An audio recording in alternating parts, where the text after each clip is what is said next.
Sitting anywhere between 3 through 12 on a given 2023 NBA mock draft, Amen and Ausar Thompson have shot up in value over this past season and are becoming a part of what seems to be a loaded 2023 NBA draft class with the likes of Wembanyama and Scoot Henderson. The Thompson Twins have made their presence known on the court, and after watching them for the past month or so, I'm going to pose this question to you. Do you believe the hype?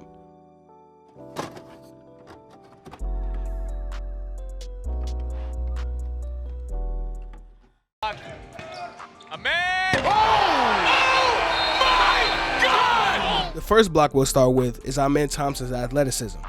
Amen Thompson is a super twitchy, explosive athlete who can move well laterally and pops off the screen vertically. And this is the beginning of his intrigue at the NBA level. He has the foot speed to get by defenders in half-court situations where he can go from 0 to 60 in a blink of an eye, and that allows him to get his feet into the paint, and that's where he becomes an absolute problem. And speaking of athleticism, Amen can use his God-given abilities to either finish at the rim with grace and finesse with up and unders, fast and slow Euro steps, or he can just float through the air, absorb contact, and still finish too. Or he can do this. 2 minutes left. Oh, showtime. Hey! Oh my goodness. The next phase we'll add into this mix here is Amen Thompson's ball handling, which is something that should be assumed for a point guard prospect, but Amen has the ball on the string for the most part. He doesn't get too overwhelmed when he's being pressured, and he has some moves. And pairing this attachment of the ball to his hand with his quick twitchy type movements makes Amen Thompson with the basketball a very dangerous man.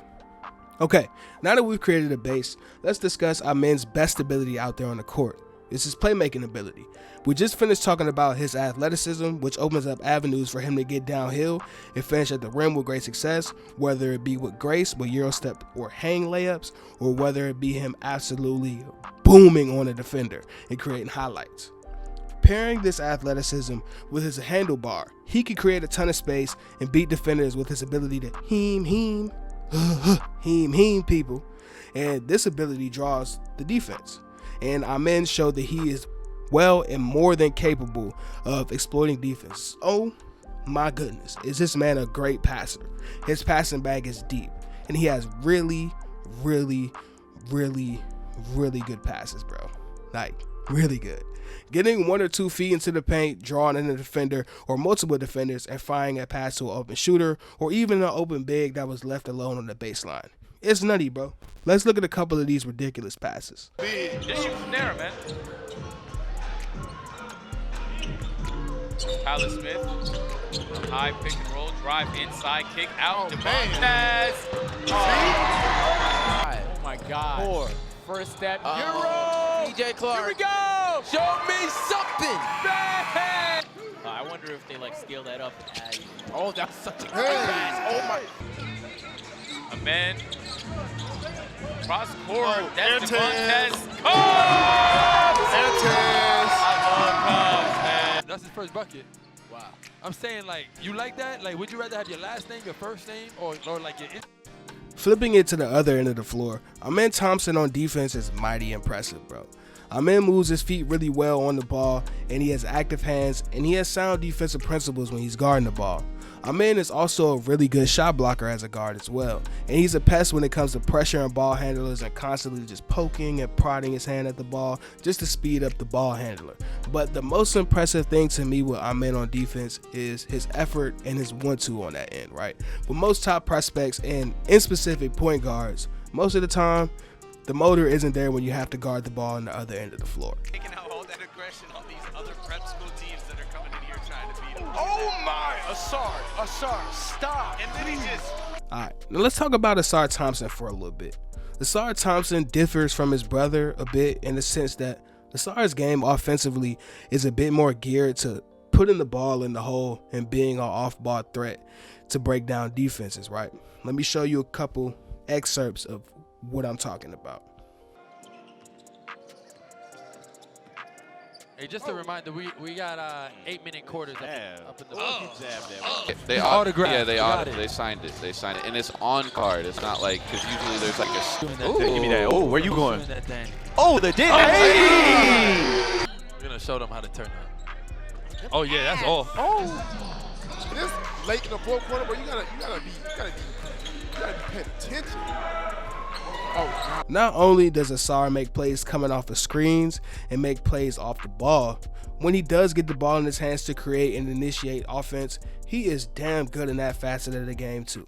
He operates in the pick and roll very well as a passer and a scoring threat, and he has the ability to break down defenders with ease to get into the lane. He's a little hungry. I think he wants the ball. High pick and roll. Not quite. I don't think Ausar. Oh man, why are they leaving him? That's the wrong person to leave up. And another thing, like college high school players, scouts can't come all the time. Yeah, you know, it's just, you know, his nose for the ball, his ability to play a physical brand of basketball. I mean, he scared half our team into not playing one-on-one against him for those reasons. Ausar Thompson is a really good defender with his size, speed, and intensity, and there's a ton to like about Ausar defensively. He can pressure the hell out of the ball and make a ball handler not even want the ball anymore. His length and quickness on the ball allow him to recover if he's beaten off the bounce. Off the ball, Ausar is wildly impressive with the sheer amount of times where he come from the weak side or from behind and get blocks. Bro, I swear to God, every game I watched, at a certain point in time, I want to say probably after like 4 or 5 games, I was expecting him to get at least 1 to 2 blocks every game. And taking my notes, whenever he didn't record a block in a game, it was something that was noteworthy. So that should say something about that, right? Off the ball, when he's not blocking shots, there are some things that are to be desired, as he's only 18, 19 years old, like falling asleep at the wheel or ball watching too much. And sometimes Ausar can be a little bit too aggressive and get some fouls with being a little bit too touchy. But in my opinion, that's just a young player and something that he's going to have to work through as he continues to grow and mature as a player on the floor. So not too much worried about that. Ausar Thompson is a great defender. The pick. On the way.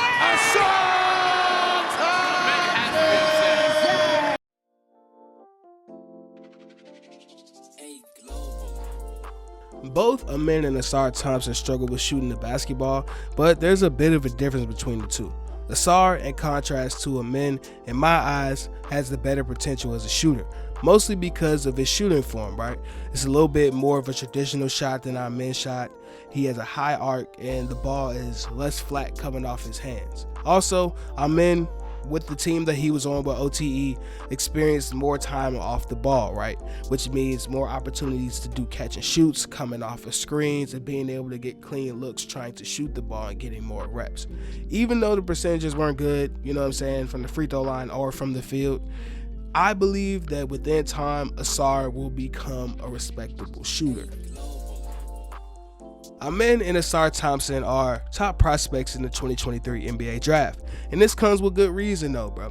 Amin Thompson can become an elite advantage creator with his ability to touch the paint at will and make defenses pay for helping off. He's also a super duper impressive athlete who can create highlights on the break, and he can dunk on you in the half court too. And he's more than a solid defender. Whereas his twin, Ausar Thompson, brings to the table the same defensive intensity and athleticism, but he projects more as a guy that can play off ball and who can score the ball and provide more offensive versatility and not have the ball in his hands too much to be super duper effective. Now, there are questions with the Thompson twins. First and foremost, obviously, is the development of their jump shots coming along and being proficient in that area, right? The second question stems from the inaugural OTE season, and that was their level of competition outside of playing one another. Some of this was dispelled by their appearance this summer in the TBT and a trip overseas on the tour to play against teams in Liga ACB. Going into the next season with Overtime Elite, there's new teams, new names, and more marquee matchups, and this includes Amin and Ausar being teammates again. And there's always going to be questions going into this season too. Will the jump shotting of the two improve? How far will they rise or fall on the draft boards? But the most important question is, do you believe the hype?